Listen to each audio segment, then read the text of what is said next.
You're listening to the Clean Comedy Podcast with your host, James Creviston.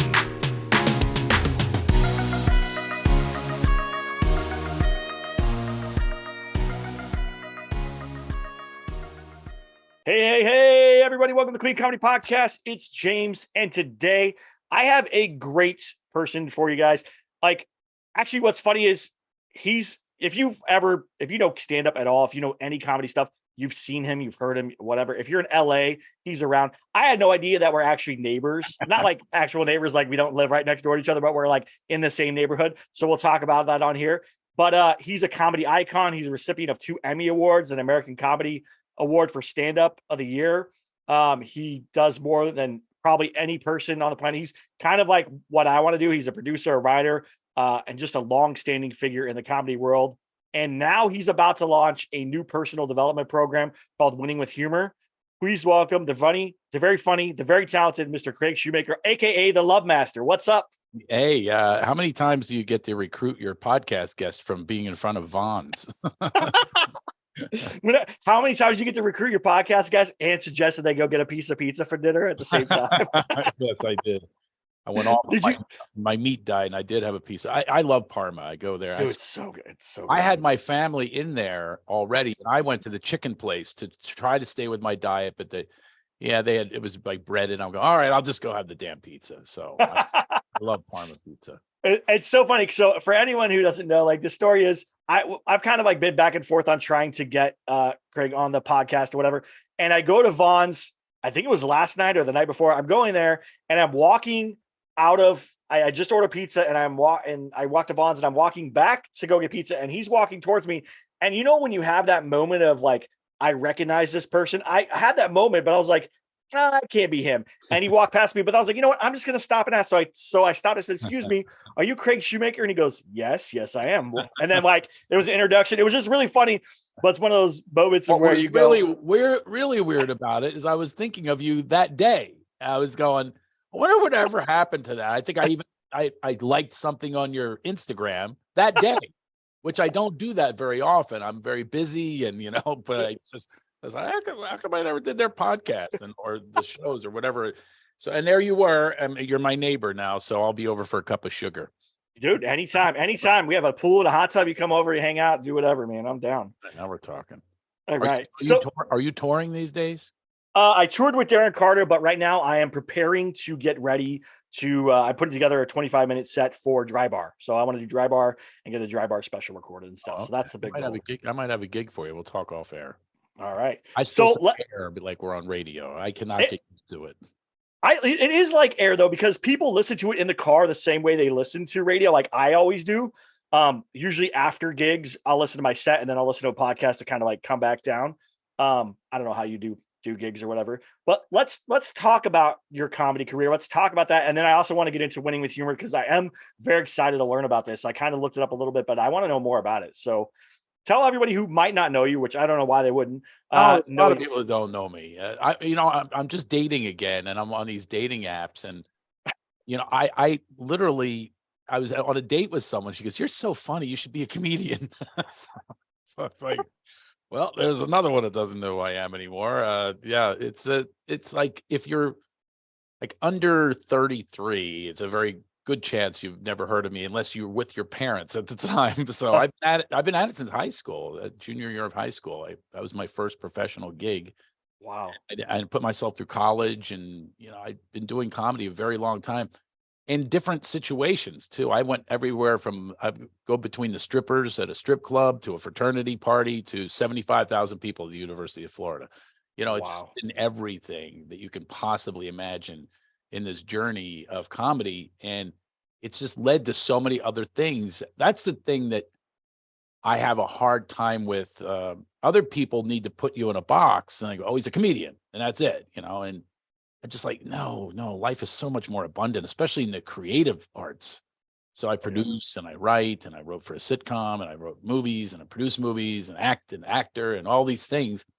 Like, well, what are you? I said, I don't, I'm just a guy that comes up with new ideas every day, and they manifest themselves in different ways. It could be a joke, could be something inspirational. I don't know what it's going to be, and I like it that way. I don't like to just do the stand-up. I've never been a 1:00 in the morning hang at the comedy club kind of thing, and I'm doing one tomorrow. It's shockingly. You want to get in the car with me and go down? I have a show tomorrow night actually at the Junkyard in Simi Valley. So I would go with you. I would totally go with it. I would go anywhere with you, honestly. One, you're one of my favorite people that I listened to when I started coming up in stand up. Two, I bet you have some of the best stories ever, and I don't know why there's not a book of your stories like somewhere in the world. It's coming there out. Is? Yeah, oh, okay. See, I manifest stuff in the universe. Should be out a month. It should be out in about a month. Yeah. The stories are really, they're almost, as a matter of fact, I can't even do them on stage because people go, oh, he's being a comedian, oh, he's making jokes. I've said things to people and they go, no, it's not right. No, it is right. My mom did belly dance in my high school graduation party. My dad was a cult leader running mule rides in the mountains. I mean, this is like, I just say it because it's so natural for me, but other people go, no. You name one of these things and it's a lifetime for someone else. For me, it's just another day. Yeah. That's so awesome about this life that I'm just destined not to have normalcy, not to have anything close to stopping for a moment. I mean, I would love to pause and they say, smell the roses. I'll just get pricked if I do that. The thorn will come and get me. Something happens all the time and I just show up for it. And I think resilience that's probably my biggest word is, I really have had a lot of downs and knocked down, especially when I was younger. And that's why I have this course now is I'm teaching people how to use humor in your life. No matter what situation you're in, you can actually be more magnetic, more approachable and vulnerable and fun. And, I can teach anyone how to be funny. And people debate me on that one, but I really can. Yeah, there's always that argument of, is it a nature or nurture thing? I think if you can laugh at something, unless you're like just a robot, right? Which none of us are, when you can laugh, you can be taught how to be funny. Like it's a way to do it. There are mechanics. There is a science to it. We know how to do it, right? So yeah, that's awesome. Now this is take people out of the science of it. Oh, really? No, I do. I have a whole program of it's a programming because you remember that no one is a stand-up. You're not born that way. There's no one passing on to you. Well, there's some kids of stand-ups. I think Dana Carvey's kids and things like that. But basically, there's no training. There's no mentorship. It's really you're on your own. Actors always act the Oscars and all that. Meanwhile, we do so much more than you. Okay, you've got a script, CGI, directors, everything's done for you, and you read some lines, and now all of a sudden, the Oscars are. There needs to be more comedy, honoring comedy, because it really is a difficult sport that we're in. It takes a lot of training and a lot of practice, and you're not lauded. There's nobody, when you're in sports, for instance, when you're a kid, I know this guy in my neighborhood. Oh my God, everybody who's like a celebrity. There's nobody they're not like say, oh, let's bring Craig Shoemaker in here because he's gonna make fun of his teacher today. It's like, no, you're actually giving detentions for doing what we do. Yep. So it's been a hell of a process, but I really do encourage people to work on your sense of humor, just your sense of self, and bring that to everywhere you go. And it could be a comedy stage, or it could be just hanging out at dinner. Well, it's true that especially in the world like now, we're bombarded by so much negativity. Like you go on social media, you turn on the news, you do anything, there's a lot of negativity. If you can't find something to laugh at, if you can't find humor in it, a lot of people I hear are like, oh, I'm depressed or I'm sad or whatever. It's like, you're not laughing enough. You're not finding the humor in things. And that's going to mess with you mentally. It's going to hurt you physically. You're going to be in a lot of pain, and it's going to carry over to other portions of your life, relationships with other humans, your job, your health, like just all of that stuff. So this winning with humor is what's the goal of it? What is the actual goal? Well, the goal is actually similar to what you were just talking about. It's for mind, body, and spirit. It's physically, emotionally, mentally. We're all in real disarray right now. And there's a lot of negativity and a lot of anger, a lot of misplaced rage. And that's what's going on. And I give people skills and tools. This isn't something I read, by the way. It's an original program that you work a program where it's a step-by-step process of getting to know you, of finding your uniqueness, finding out what you love, finding out all these discoveries, how you're humble and fail. How do you fail? People love failure. Enough of the bragging. Nobody wants to hear the bragging. They want to hear how you had a difficult time. I draw more people in from telling my difficult times than I say, yeah, I got 2 Emmys. Nobody they'll think you're an asshole anyway. You know what I mean? It's those moments in life where you're being you and authentic and real. And that's what I teach, is how to bring that out in you in a way that's like, it's user friendly. I give fun assignments. I don't call them homework. That's another thing. It's a negative. It's like, it's kind of like improv where you go, yes, and Right. this is about yes. This is about yes, you know, with no fears, no doubts, no worries. Just say yes. And then the rest will evolve. Your comedy act will evolve. Your relationships with people will evolve. Your business will evolve. All if you come from that vibration of really being who you are, which is light, which is love, which is levity. That's who we truly are, but we've been bombarded with messaging otherwise. Yep. So I teach people to go back to how we were born. We were born happy. We were born in the light. And let's catch the kids with laughter. They laugh way more than we do. So let's like have a laugh bit and catch the kids.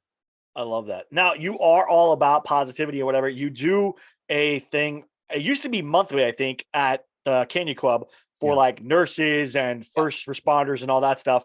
What made you want to do something like that? I know that's like a big deal because those people are often, we do the nice applause on like social media, like, great job, nurses, you did good. And then kind of forget about it, right? We kind of go away from that stuff. But those are people that are dealing with sickness, death, sad families, depression, like all that stuff every single day of their life. And then that's coming from everyone else. And then they have to take that on and try to put on a happy face to deal with it. Now you came out and said, hey, I'm going to do something for these people. They come, I think it's free for them, right? And then whoever comes pays for tickets. How did you come up with that? Where did that come from? Why did you want to do that? Because that's such an amazing thing. It was inspired because one of my best friends, we bonded in laughter, like you do. You know, your good friends are who you laugh with, and he was Michael Goldberg. Cool Runnings. He wrote Little Giants, really great comedy movies, and we bonded in humor. He directed my first movie, The Love Master, of which, when I was filming, his wife was ovulating. They wanted a baby, and I said, "Listen, a lot of babies have been conceived after my show because." You know, they're loosened up. They're not trying so hard to have a kid, and they all become the love master. Every guy tries to do it. It sounds horrible. Sound like Kermit the Frog. I'm the love master. So like you, they're laughing, they're loose, and they make love or whatever it is. And all these babies told me, these parents told me, I had one that sent me a photo of a kid conceived in the parking lot of the Brea Improv. Came out laughing. I should show you. I have a picture on my phone years ago. And so I told Golds and his wife, Karen, I said, listen, I'm going to go get sandwiches because we're in this condo filming actually the movie The Love Master. And I came back, they were done already. That was no Love Master. That was a little quick. But anyway, baby Caleb arrived 9 months later. Wow. Then a year and a half after that, they said, you have brain cancer. You're done. 3 months. And that's my haha moment, I like to call it, where I said, is laughter really the best medicine? How come I don't have a pharmacy of laughter? Or how come we don't even discuss it on what it does to you? So I did a deep dive study because I wanted to help my friend. Now, I want my friend to live longer than that. His daughter's a year and a half. And he's 2 years old. I mean, just really, what can I do? Always been a resilient guy, always been a doer. And I formed Laughter Heals. I started this Laugh for Life program at a cancer facility in the Valley. He showed up for all of it. The prescriptions, I would come up with prescriptions. All this just comes out of me, you know, tapping into my creator, into the creativity. And all of them were like very organic and real. I'd say to people, hey, come on in. And next time you come here, it's all these cancer patients and their caregivers who almost have it more difficult. That's where I got the first responder thing. Caregivers have it really tough. Yeah. Because people with cancer, they go, I got this is what I got to do. I want to survive, and they're almost in control of their own fate a little bit. The other ones have no clue and are angry and frustrated and scared to death. So they would come to these meetings that we would have, these workshops. And he showed up for all of it, participated. There was a mother-daughter, I'll never forget it. They would laugh together because, you know, she was about to lose her mom. So she showed up with her mom in these laughter therapy programs that I took them through, guided laughitation. And that woman, by the way, Wade, it was her name. She brought in something funny. I said about the circumstances. It's called gallows humor. Yeah. She was in chemotherapy. She wrote the 10 pluses of being bald. Right? See how you laugh? I mean, it's hilarious. I mean, one's like never have a bad hair day. So that's how you can look at life. Like she could look at it like I'm dying, I'm done. just, hey, everybody show up at my bed and feel sorry for me. She showed up for all of it. They laughed. She brought laughter. She spread the laughter. Golds did as well. And he showed up for so much. They gave him 3 months to live. He lived 15 years past that. Wow. 15 years past that prognosis. So I made him laugh on his deathbed. He did pass away, and he was in a coma, and I said, "We're going to do for you." I leaned in. I said, "You want me to jerk you off? Give me a handy." And he came out of a coma, and he laughed. He went, made him one more time. And I was very happy to give him that gift. But his legacy is also Laughter Heals, the foundation that I have. I do chuckle chatter and guided laughitation. We work with wounded warriors and first responders and people under heavy stress. And stress is a huge cause of illness. Yep. And laughter does have all these medical benefits. And this is what I want to spread. I want to spread that awareness of the power of laughter, that comedians should be much more respected for what we do. We are giving you medicine, and people shouldn't cancel us. Even if you don't like a joke, if you don't like a joke, wait 5 minutes, you'll see it. You'll have another joke that you like. Yep. There's no purpose in trying to take someone down. We're doing something. We're not paid well when you're starting for a long time. There's no union. There's no support. It's an independent thing at 2:00 in the morning, working their stuff out, being heckled. It's not an easy thing to do. It takes a lot of resilience. And I just think that people, even if you're not doing comedy, should just work on being funnier. Why not? Yeah. That energy to the world. And it's a healing energy. Yeah. That's why he lived so long. He had a reason to live. Is laugh. So that's where it's all inspired from. Is it came from him. And I'm like Johnny Laughter Seed now. I'm just trying to plant the seeds, getting other fun facilitators to go to these hospitals because I can't do it all. Training the fun facilitators in laughter, guided laughitation and chuckle chatters. That sounds awesome, man. I would love to do that for Wounded Warriors. I was in the Navy, so I was a Navy veteran. Went pre 9/11, post 9/11. I have a lot of friends. I've had some friends who've come close to suicide and stuff like that. And I go to the VA and I talk to people and I understand what's going on. And that's one of my big goals too, is like do USO tours and veterans tours and do things to help veterans. Cause I know it's a hard thing to transition from the military to something like I struggled my first year and a half out. I struggled in college. I struggled with a job. It was very difficult. It was a very hard transition for me.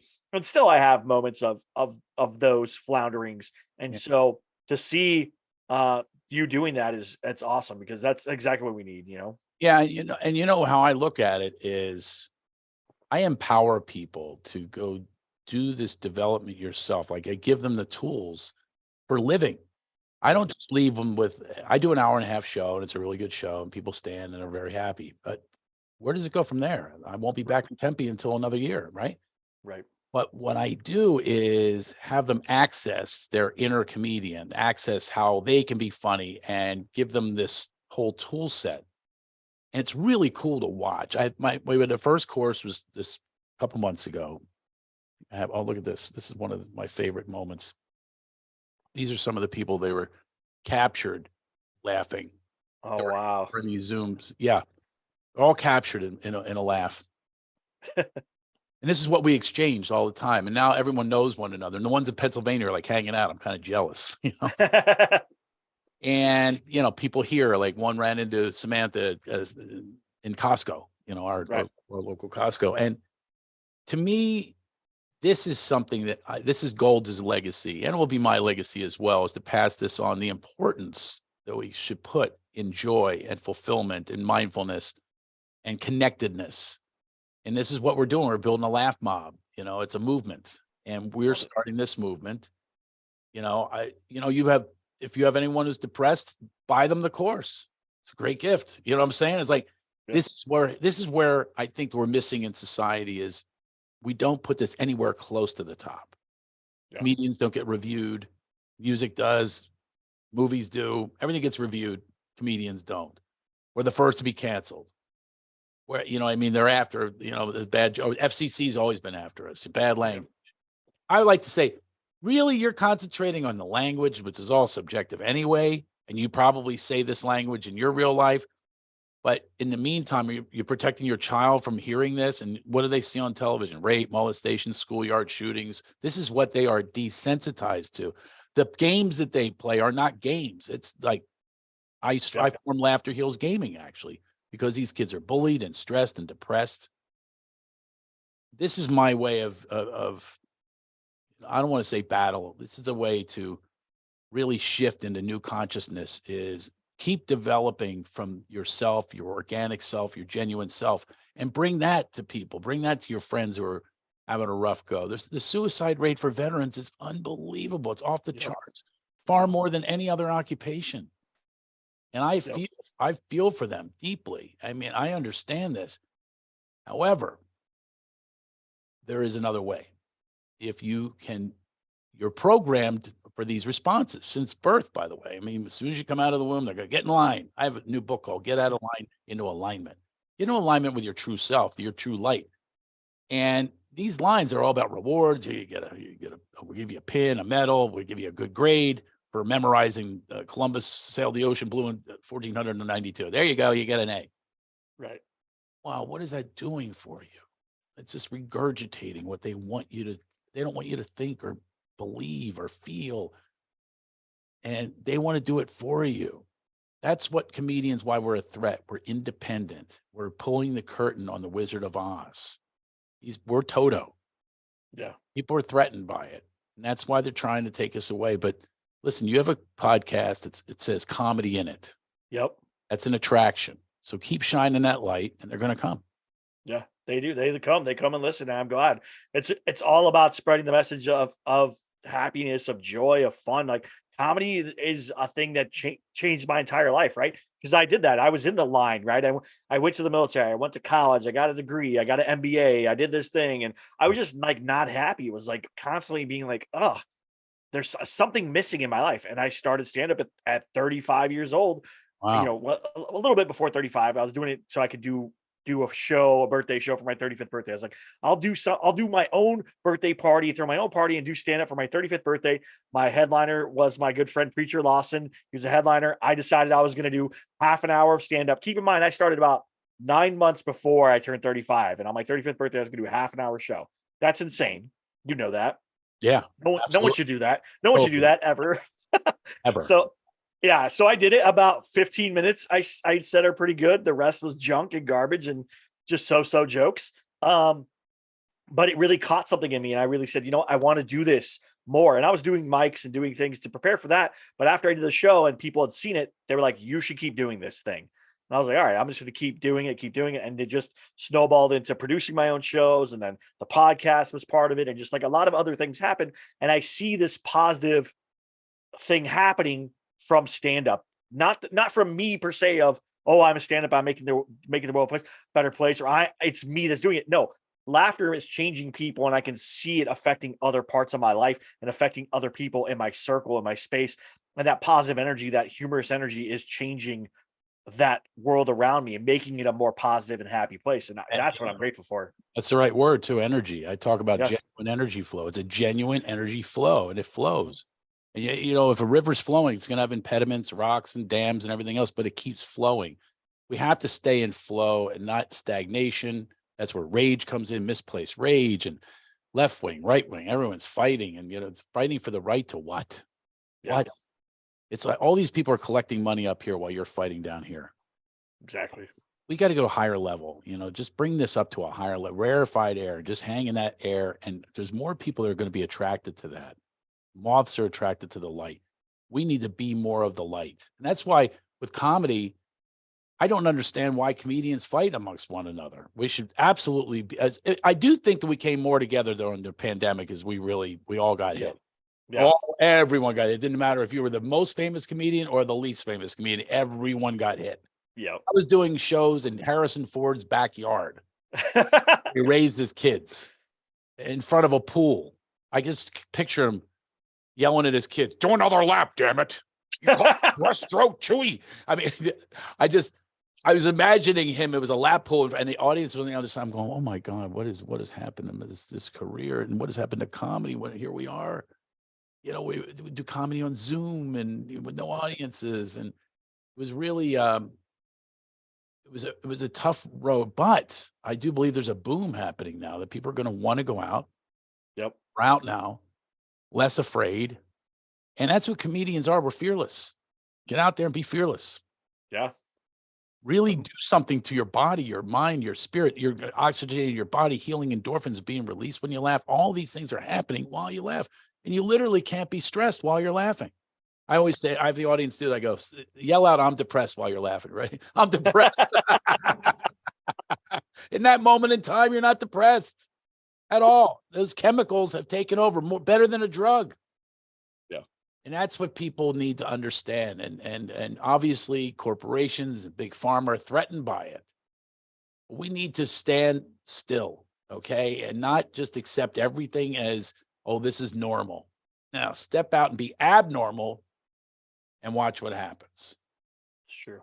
Now you talked about being creative every day. Do you set time aside every day to be creative? Do you say like from 9 to noon, I'm going to work on creative projects or whatever? Just do it at whenever you feel like, what's your creative process? Cause you do so much stuff. Yeah. That's why I'm curious. Cause like, I want to be you, like not you as like you, I don't want to be Craig Shoemaker, but I want to be a version of you at some point with all the things that you've done. Yeah. I think that, that's funny you should say that, because the answer is we've been taught that you need a process. We've been taught you need a discipline, and I couldn't disagree more.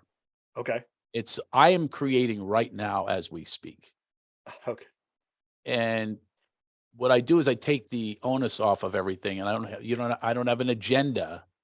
But while we're talking, I'm literally creating, and these flows are coming through me. I'll be honest with you. I'm searching for someone to fill this casting role for me, and you might be it. So I've been actually thinking of that the whole time. All right, guys. If you see Craig in the world, just tell him go get pizza, and then apparently good things happen for you. Go get Parma pizza, which is the best pizza, by the way. Let me just be honest with you, okay? Sure. I have many opportunities in my life. I've been very fortunate, and I had a lot of difficulty along the way. And the one thing I've come to the conclusion of is who I'm surrounding myself with. And if you have a good energy, which you do, thank you, a generous spirit, even that you stopped me yesterday and, hey, are you Craig Shoemaker? That made me feel good. That you made me feel good. I'll make you feel good when you hear what I'm going to offer you. Okay. If you have decent stand-up, I have a good offer for you. I would say if you ask most people, I have very good stand-up. I wouldn't say the greatest stand-up ever, but I have good stand-up. Yes. Want to know what it is? I have a road gig opening for me because I just had a cancellation with the co-headliner. It wouldn't be co-headlining. It'd be opening for me at a casino in Laughlin, Nevada. If you're free, June 29th to July 2nd. June 29th to July 2nd, I believe. Let me pull up my calendar. Sorry that we're doing this on the podcast, guys, but why not do it on the podcast? Creating on the fly. This is how it works. I've been making calls today, and I always look to the divine. I always look to the ethereal. I always look for alignment, and I'm going, this feels aligned to me. So you were asking about the process. That's my creative process. I've been on the horn all day or texting or whatever it is. I have 4 new things that were created today. An opportunity presented itself, and I have so many things within my spirit. There's so much in there. We are infinite. Yeah. So when you start to put this must be stand-up, this must be a joke, and then you're done. You're not going to be as creative. So I'm going, let's put that one in I have a business show on Amazon. It's a business show. Let's put that one in there. You know what I mean? You just don't know if you stay open to the flow. And you just were in flow with no agenda. Hey, how you doing, man? I've got alignment, and you're really cool on here, and I love your story. I'm going, hey, I'm going to give this guy a shot at opening a big casino. So there you go. Yes, please. I would love to do it. I 100%. Really? Yes, sir. Look at that. How that happened. That would be one of the biggest honors of my life. To be honest with you, that's probably a podcast first that it happened. Yeah. In that moment. And this is what I teach people. Stay in alignment, stay who you are, be in flow. And that's the flow that came back to me. Okay. So I'm going, I could drive in the car for 4 hours with this guy. Oh yeah. Because we got to drive. There's no airport really. Nope. Laughlin, and we're going with this other act. You know, I already asked her to go, but I kind of got that she's probably doesn't have the chops that I need to really present the show well. It's a professional, arena, and it's a theater and a casino, and it's Riverside. So come see us. There you go. It'll be all over the place. I'm so excited. You know that. Okay, I'm gonna tell you a funny story about Laughlin, Nevada, because I used to live in Vegas. Yeah. When I went to high school, I finished high school in Vegas, so it was like Yeah. my last couple of years of high school. Every summer I worked for my dad's construction company, and we would go to Laughlin to work on stuff there on different streets because it was street lights, street stuff. I got eaten alive and sunburned every time I had to go because we'd go down there for a week.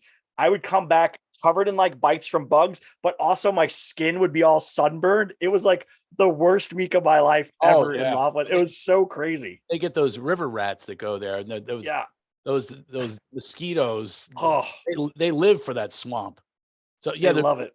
It's right on a river. It's called the Riverside Casino. So hey, June 29th to July 2nd, whatever that Thursday to Sunday is.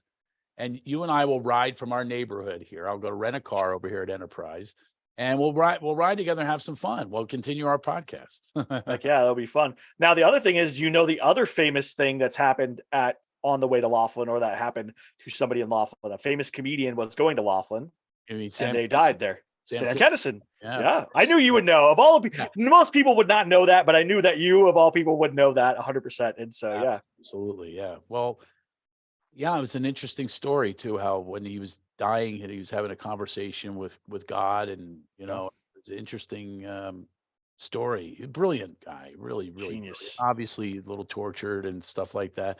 What I love about my life is I had torture. I really did. I've been kidnapped, and oh my gosh. Yeah, a lot of really tough stuff. Not having Is this in the book? Is all the stuff in the book that you're I'm gonna bring it all out in the book, but so many things have happened. But I don't think they happened to me. They happened for me because I made it through and achieved and thrived, and family. And I'm very, very happy. I'm not happy with everything. I have difficulties, and divorce, and it's tough stuff. But to have this at a base and get rid of all of the other stuff, like Sam didn't get rid of, and some people don't get rid of. They don't get rid of their torture and their pain, and suffering's a choice, and they make that choice. So, I'm not judging the guy, but I'm saying that, if I could die tomorrow and know that I'm complete, that I really have healed that stuff, and now I get to pass it on to other people. I would tell you another reason why I asked you to do this. I've never even seen your act, by the way. A risk here. But you picked somebody of all the people who I also have the ultimate respect for. I think he's one of the all-time great energy guys. Very funny, is Darren Carter. Yeah, I toured with Darren. So if you toured with Darren, that says it all to me, because you're hanging with one of the greats. Yeah. Not, I'm not saying greatest act in the world, he's a great act. No, he's an amazing person. Great person who also has been through struggle in his life. Mm-hmm. Who's also on the other side of it, has hangs out with his kid on Instagram and all that kind of stuff. Yep. Another energy guy. As soon as you said that, I went, yeah, but James is going to be able to do a great job working with me. So there you go. So you remember you said you don't hang out like clubs till late in the morning? Yeah. Darren, it was Darren, myself, AC, Alan Cunningham, if you know him, AC, and Kevin Alderman all hung out at the Comedy Store a couple of weeks ago till 2 a.m. I swear to you, okay, I was in the Navy. I drank a lot. I did stupid stuff. I've never experienced a, quote, hangover feeling, the same feeling that I had after spending all night at the Comedy Store, laughing all night. Like, literally, I laughed so much. I woke up the next morning, my face hurts. Wow. I could not stop smiling, and it just was stuck like that. And we had so much fun just hanging out. And like, how it is hanging out with comedians. You roast each other. You just talk about funny stuff. You enjoy each other's company. It was one of the coolest things. And I got to experience the Comedy Store, like go to all the little secret rooms and stuff in there. And it was the coolest experience ever. And all because, again, I hung out with Darren. I take those opportunities anytime I can to hang out with people and have fun with them and just be positive. Like, it's all about being positive and having fun. And I think that's one of the things that I've always liked about your comedy is like, it's such a positive comedy, because there is kind of I don't want to say negative comedy, but like a comedy that has like this backhandedness to this. There's like kind of bitterness to it. And Yeah. it's not the comedy that we need to see in the world. Like all my comedy is very positive. It's being funny about being a dad, being a husband, being in the military, having pets, like living life, and all the silly, funny things that happen with that people can relate to. And it just makes it so much better coming out and doing stand-up that way.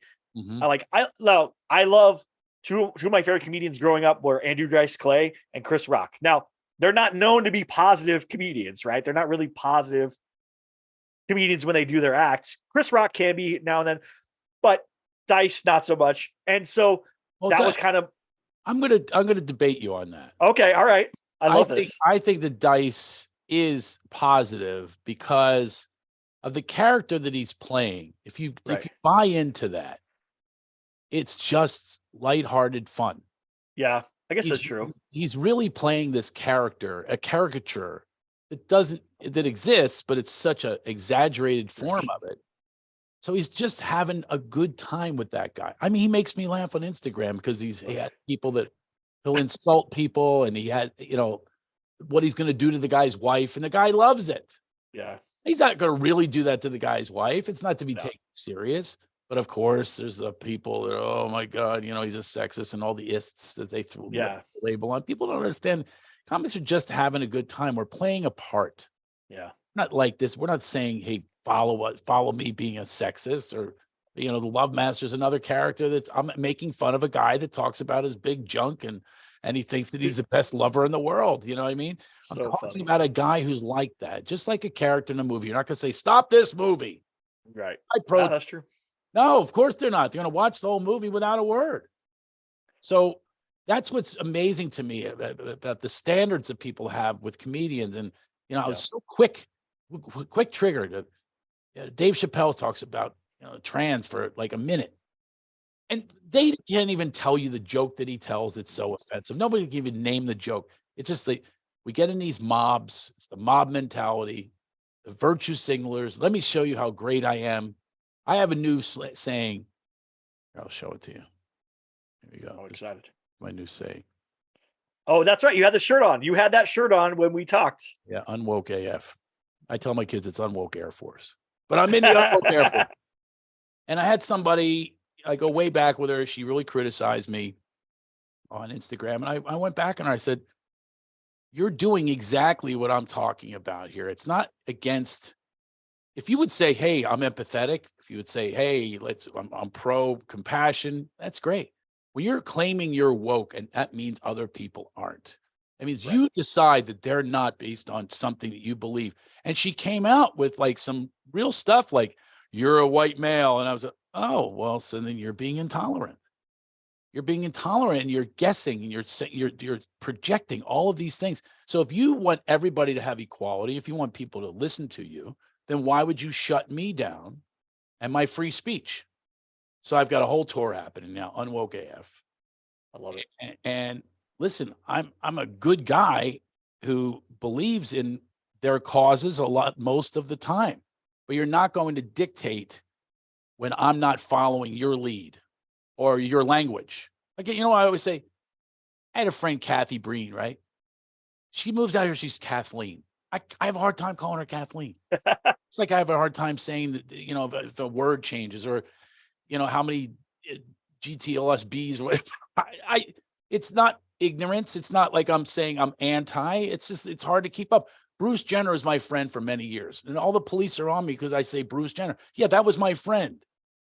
Okay. Still alive, still our neighbor here. And I talked to her. I'm used to the her thing now. Very difficult though. It's hard. It's hard. Yeah. Somebody is one thing for 30 years. You've golfed. And the first thing I said was, you play the ladies' tees now? So I said bro 4 times in a conversation recently. Bro. Because I say to guys, I call them bro. And I knew him as bro. So are you going to condemn me for that? I'm ignorant. Just keep it to yourself, okay? Watch how you're ignorant. Watch how you are intolerant. Step back on that and go, I guess I'm being intolerant. I think this guy's I labeled him an old patriarch. So therefore I'm not going to listen to him. And therefore everything comes out of his mouth. But if that was one of my peers saying the same thing, I wouldn't even blink an eye. Yeah. So it's our own prejudices. And I try to point this out to her. So the unwoke is making a statement for me. And the people are lining up like crazy to be part of this tour. A lot of comedians are lining up. And other people are saying, I can never wear that shirt. I love the shirt, but I can never wear it. Yes, it's a statement. But that's what comedians do. We tell our truth. The truth is, it's ridiculous that the woke community of Hollywood gave a standing ovation for an assault on a comedian. And you're going to say you have compassion, you care about others. Are you serious? He hit him hard at the Oscars. And what did they do? 10 minutes later, yeah, you're the greatest, because we just want to look so good that we're applauding the black man who won an Oscar. Oh, it's so great. Doesn't matter that 10 minutes before that you actually committed a crime in front of national television. On national TV. And then they went to, he was protecting his wife. Oh my God, take a step back. Take a step back. It's not what he was doing. Be honest with yourself. And that's what comedians really tend to be honest. But one of the goals, you were talking about it earlier, is about the goodness and many comics are cynical and sarcastic, and that literally means removal of flesh. Yeah, and I get it. I am too. I'm stuck between, here's my shirt, stuck between namaste and kiss my ass. That's where I live. I live there. That's just being honest too. It's like, we can't all be spiritual all the time, and spiritual people are too serious. They think you need to sit on a rock in Sedona for enlightenment. You need to do this. You need to say words that are from India that you don't even, has to be namaste instead of hey, bless you, or whatever. It's such silliness. They're not silly enough. They're not foolish enough. People are in this enlightenment process. And you know what? The comedians, they don't realize how spiritual they are, how connecting with your creator, with creativity, is truly spiritual. It's a spiritual experience I have on a minute by minute basis sometimes. That's truly a connection. That's meditating. That's really getting down to release. And that's what you want in life, right? You want to get in that state of nirvana. You want to be in bliss. Do comedy. Make people laugh. How about that energy that's exchanged in the room? It's the most unbelievable, uplifting thing you could possibly have. More so than meditation. Meditation's silent. The whole time I'm sitting there going, oh my God, I think I left the laundry in. Anyway, it's very hard to meditate. It's hard to concentrate. It's hard to clear my mind. But if I clear my soul and let this out and have other people reflect back that energy with a laugh, and now we have an exchange, now we're cooking. So what I say is, the spiritual people need to have more fun and be funnier, have more fun with your life. It's not so serious. And the comedians need to be more spiritual and have an understanding that your truth is God. So I'm trying to build a bridge from the woo-woo to the ha-ha. I love that. Build that bridge. Have a better understanding that we're all in this together. I think that's like perfect, not only just perfect life advice, but perfect advice for comedians, of just bridging that gap and being that vessel to bridge that gap. Because I think that's what we are. Yeah. We're messengers. We're the vessel. Yeah. And it's just tapping into that without agenda. That's why I can create so much, because I don't have an agenda attached. I don't have an outcome attached. I've been to the top. Not so great. But the journey's the good part, right? Don't they say the journey's the best part of all that? Yeah. I remember I won this huge award. It was one of the loneliest nights of my life. Truly. National television. Yeah. ABC. Best comedian, whole country. Previous winners, Ellen DeGeneres, Jeff Foxworthy, Jerry Seinfeld. I figured, I'm going to get a sitcom now about a gay redneck about a show about nothing. Not only did I not get that, people hated me. I had a target on my back. Until Jeff Dunham came along. Thank you, Jeff. And Carrot Top and all. The comedians get these resentments going. Oh, he's not a true comedian or whatever it was. I did impressions and Carrot Top does props and Jeff Dunham has to think, no, you're making people laugh, Yeah. But you know what? Those people that do that, they usually stay at 1 o'clock in the morning at the ha-ha. That's what happens. And unless you can get into, your true self and understand why you're doing this. Why are you doing it? Well, I started for the wrong reasons. I wanted attention. I wanted to get laid. It's the only way, because I was a real geek growing up. The only way I was going to get attention from Mary Fran Cardamone was make her laugh in the back of Miss Seidel's class. I stole the roll book. By the way, Miss Seidel came up. Mrs. Seidel, she came up to me a few years ago, actually. She goes, are you Craig Shoemaker? I was at a restaurant in Philadelphia. I go, yeah. She goes, I'm Mrs. Seidel. I went, oh, I'm so sorry. I was so bad. 7th grade. I said, your roll book is outside. I buried it under the leaves. It's not for class because I was getting a bad grade and I didn't want you to see it. And she laughed. She goes, you weren't that bad. And we have a better understanding. She knew I came from very poverty and no father and tortured and stuff like that. So she has empathy. It just goes to show you how everyone's perspective is different here. I thought she hated me and everything else. No, she's actually a fan of my comedy now to this day. And it's just remarkable those are the moments in my career that are much better than the night that I won, where all the comedians look at me going, he didn't deserve that. He's a hack. He's a thief and all that stuff. Walking around like this, they're going to attack you, jealous. So it's not all it's cracked up to be when you quote, make it, but it is cracked up to be when you have moments like you had with those friends, those colleagues that you're laughing your ass off till your face hurt, till you have Bell's palsy. Yeah, pretty much. That's the best. It's so incredible to have that feeling, and we need more of it. It's like a crack hit. We need more. But this is what we should encourage people to have more and more of that, and encourage the comedians. Don't stop. I mean, I could have stopped 1,000 different times, with hecklers and difficult situations and people that don't pay you and all that stuff struggling to come up in the business, and I ended up, doing well. And 4 presidents I performed for at once. And wow. Yeah, all those things. I mean, all these things that go on credits and things like that. And these are experiences, but they all lead to the present day, the present moment, and being present. That's what they lead to. You and me hanging out here. Who knows? There's probably 3 people watching this or listening. Wow. No, there's a lot. There's a lot. Believe it or not, there's a lot of downloads. Yeah. I didn't even check it out. See, I'm hanging with you. So I have no idea who's watching. And I turned the results over. I don't know if anybody's going to be into what I'm doing or into what I'm saying. I have no idea. They will be. Well, when does Winning with Humor drop? When does that start? Where can people sign up? Because that's going to be the big thing that I want to make sure we get that out there so people know. I don't know. Okay, let me pull up hold on. I want to pull up I have the press release. I know I should have. Never good with that stuff. CraigShoemaker.com. I always like to say it's the first session begins on Tuesday, June 20th. So this will come out before that. So Tuesday, June 20th. Bro, that was fresh off the presses. I just changed that an hour ago because I'm fishing on Monday. I can't believe that. It's crazy.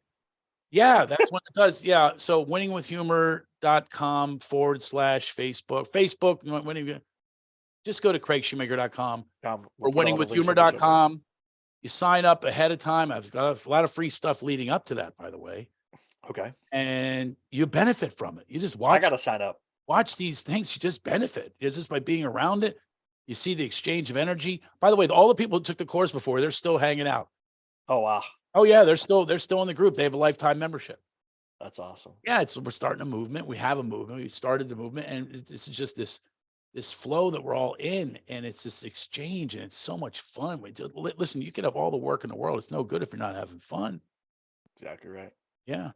Well, thank you so much for being on the podcast. Thank you, everybody, for listening. I'll put all those show notes, all that information in the show notes there. The link to the Winning with Humor, the link to Craig's website. Please check it out. If you haven't listened to or watched some of his stand-up, definitely go and do that. It's hilarious. Your face will hurt afterwards in a good way. Like, it'll hurt in a good way, I promise. I have a local show coming up. Maybe you can do that one too. I have to sure. When is that? What day is that? Because we're gonna have that Father's Day. Ooh. Bank at Flappers. Okay. And I'm at the Ice House doing the Unwoke show. That's not my headline show. It's a whole bunch of people. Kate Quigley, Sam Tripoli.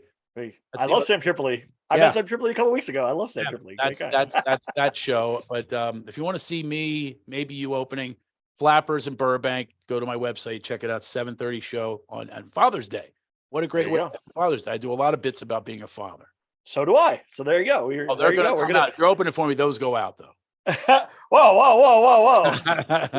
That's the qualifier. Is you don't step on my. If you have stuff about the Navy, great. I do. Oh, loads of that. I have nothing about that. I've been on a few ships. That's about it. So I have nothing about that. There you go. All right. Well, thank you so much. Thank you, everybody, for listening. Please like, subscribe, go check out Craig's stuff. I'll put it all in the show notes. Have a good one, and we'll talk to you soon. Bye.